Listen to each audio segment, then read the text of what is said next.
很多朋友炒蛋炒饭的时候，不是粘锅就是炒出来是一坨。今天给大家分享一个非常实用的小技巧，炒出来颗粒分明。炒之前先把铁锅预热一下，热锅凉油，下入葱花炒香。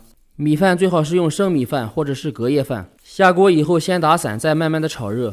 视频同款铁锅在左下角的小黄车里给大家免费猪油开锅以后发货。米饭炒热以后打一个鸡蛋，快速翻炒，让这个鸡蛋都均匀的裹在米饭上面。随着鸡蛋成熟，米饭就会成为一粒一粒的。